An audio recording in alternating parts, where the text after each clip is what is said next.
Welcome in, everybody. Let's jump right into it.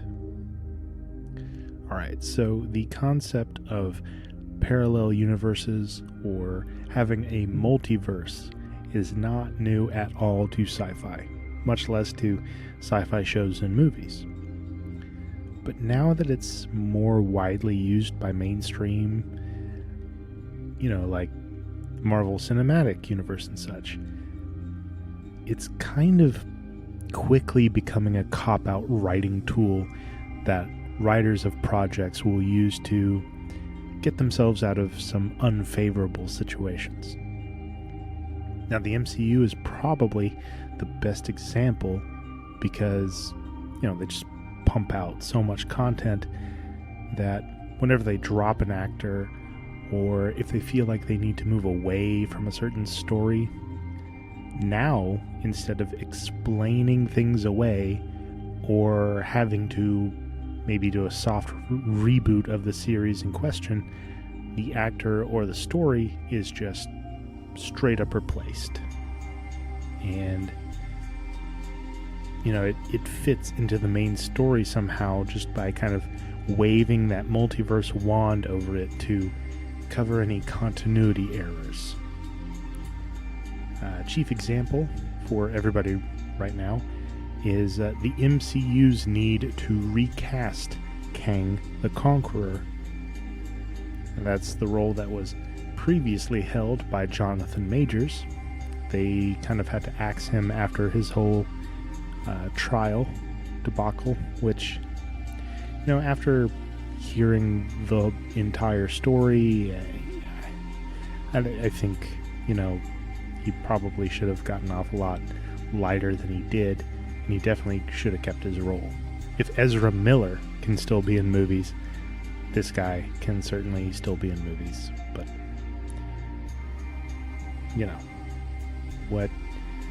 whatever. It's very frustrating. Now, the MCU has to replace Majors as Kang because they've built the character up as the next big Thanos-level villain, right? And they have woven all of their upcoming projects kind of around him being the main big bad. Now, there has been talk of replacing him as the danger to the whole universe with the likes of characters like Doctor Doom or Dormammu or Mephisto. And while there are plenty of huge threats just kind of littered throughout Marvel Comics that can certainly foot the bill of a world-ending villain,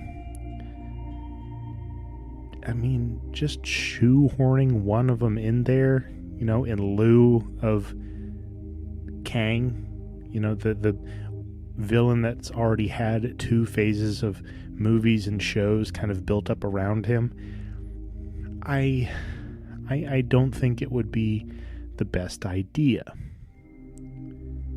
So, in the end, the MCU will be forced to recast Majors in the role of Kang.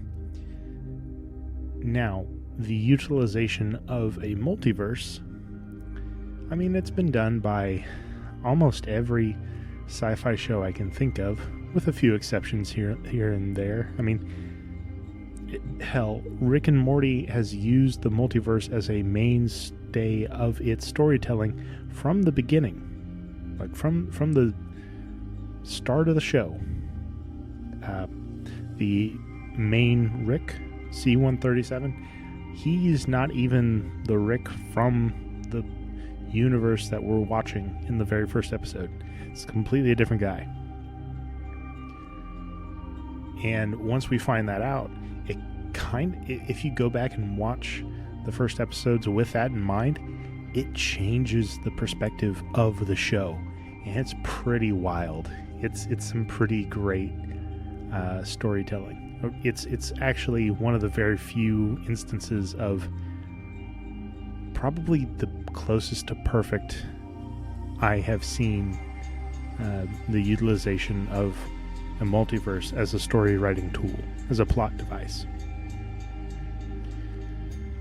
But when a show like, I don't know, South Park makes some comedic satire about the use of multiverses while simultaneously attacking the way that decisions are made about what exactly shows and movies will be about,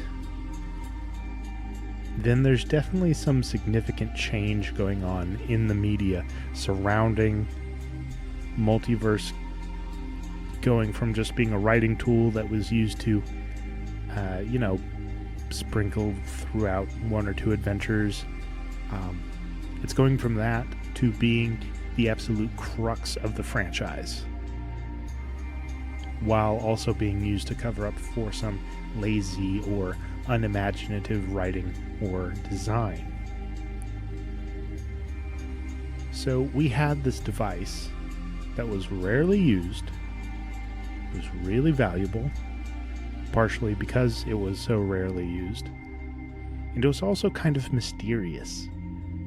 There was this air of not really understanding it, but it was such a crucial part of what was going on. There were all these different theories about it, how it could be affected and explained, how it could exist, and all of those are still super fun. I think probably my favorite is Doctor Who and its approach to the multiverse. And in one of its most recent specials, the Doctor references the toy maker being from underneath the universe. And that's pretty cool. That's a pretty neat way to explain something, that a villain comes from like under the bed, like a scary monster comes from under the bed. He comes from underneath all of existence, and that's pretty terrifying. I like that a lot. But when something like the use of the multiverse is used in almost every other new sci-fi or fantasy property, it is getting kind of old. It's getting dull. It's getting very repetitive incredibly quickly. Now, there are stories where a lot of fans absolutely cry out for there to be a multiverse, like Star Wars. There are a ton of fans who wanted the world between worlds to be an answer to Disney Lucasfilm's abysmal handling of the franchise over this past decade. Now, for the non-Star Wars fans out there, the world between worlds is this realm that kind of stands in between all of time and space inside of the Star Wars universe.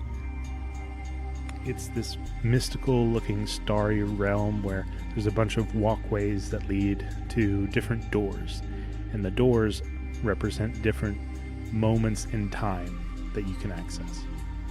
It's pretty cool. It's a pretty cool concept.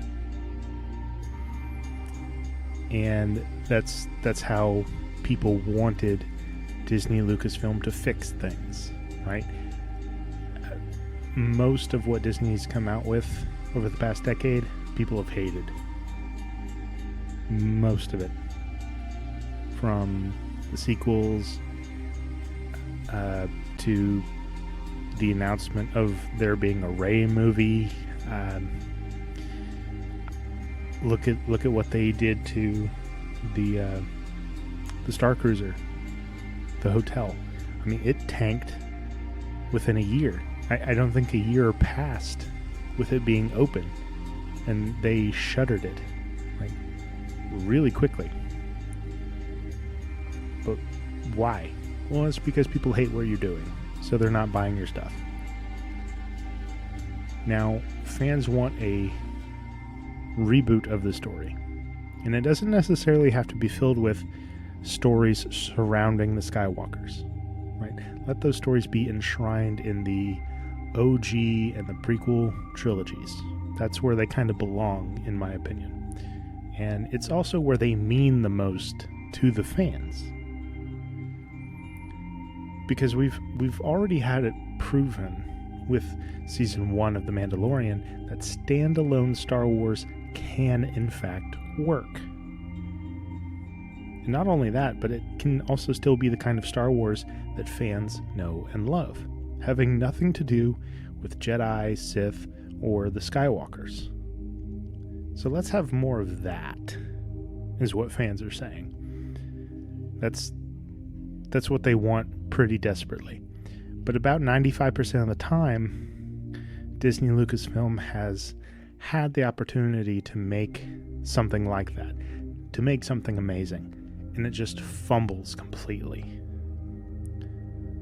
So the use of a multiverse here would be a pretty welcome thing, I think. Now, another answer to the issues that studios like Disney, Lucasfilm, and the MCU are having at the moment may actually be just telling stories that are so far removed from the main bungled stories altogether, and just not using that multiverse soft reboot kind of device at all. Take Agents of S.H.I.E.L.D., for example. Now, that was a show where it was being told along the same timelines as the Iron Man movies and the first Avenger movie. And it was a pretty fun show.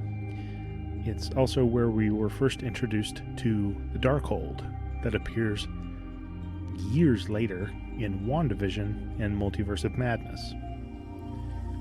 But is Agents of S.H.I.E.L.D. canon to the current MCU timeline? No. Was it a cool show that only kind of loosely tied into the main story? Yes. So do that. I mean, the writers and producers need to realize that most of these stories live in universes so big, just so large, that they can in fact house multitudes of storylines that need never touch. They don't ever have to overlap or have anything to do with each other. Now take something like Firefly or Battlestar Galactica or Doctor Who. Now those shows have pretty well-traveled galaxies and universes that are set up as the backdrop for the whole story. Now in each of those shows, we have things that happen off-screen. Let's say billions of light years away. But we never get to see those things. We only hear about them. It's only through exposition that we even know those things are going on, right? But those things just happen to be some major plot points, right? That things in the main story are built around, and that they kind of use as hooks to pull further threads down the line, right? And it helps the main story unfold. Now the point being, we could have an entire other show telling those background stories. We could have another show about all of those other things. And sometimes these franchises do capitalize on that. They might set them back a couple hundred years. They might set it in the future. Battlestar Galactica did it with Caprica. That is set well before the events of BSG. Like, long time before. But it was a good show. So, we could have other shows telling stories like that without ever seeing the main characters and the main stories that make up the vital points of the show, of the franchise, the story that we're telling. So it's entirely possible. And the showrunners may absolutely be aware of this. I mean, they do have to tell the writers to put those background happenings in there in the first place. But I wonder they're aware of just how impactful those background stories could be. So instead of using a multiverse or a soft reboot, don't do either one of those at all. Just pivot to a completely different area in the universe of the story. Tell those instead. People want to see those. And then, if people warm up to what you're doing, test out looping back into the main story to see how audiences respond. Let's see if they'll welcome what failed previously with a slightly more favorable eye. A good example of this is whenever Luke Skywalker shows up at the end of Season 2 of The Mandalorian. Now, audiences were furious over how Luke was absolutely neutered in the sequel trilogy. And even Mark Hamill himself was mad about it. I mean, he came out and said that this is not Luke Skywalker. This is not the character. Yeah, he's Jake Skywalker. He's somebody else. But then we had 2 really good seasons of a brand new show with a brand new story, and people loved it. And then bam, we get mid-20s Luke Skywalker having his own hallway scene. It's a callback to the hallway scene that we have in Rogue One with Darth Vader that everybody freaked out about. So we know that some people, maybe not most, maybe not even a majority, it's definitely not a majority over at Lucasfilm, some people at Lucasfilm are paying attention to what is working and what is not working. And I think that's why we got shows like Andor and The Bad Batch, because they were so far removed from the things that fans abhorred about current Disney Star Wars. But then they do things like make a Rey movie that no one is excited for. So there's definitely there's a ton of mixed views going on in the zeitgeist of the studio. So, do we actually need a multiverse? No. Is it kind of everywhere right now? Most definitely. Is it being used correctly? It's a mixed bag, but more often than not, I would say yes, where it is the most prominent. Is it still kind of a lazy fallback plot device that's being overly used at the moment to substitute for good storytelling? Also, yes. We could have way better stories without having to slog through yet another story surrounding the use of a multiverse. And, as always, I want to be on the side of what's most appealing, intellectually challenging, and overall entertaining for the audience. So yeah, no multiverse is needed to do that. But that is all I had time for today, guys. Thank you so much for tuning in. Stick around for more Sci-Fi Unchained. But for now, live long and prosper, my friends, and may the Force be with us all.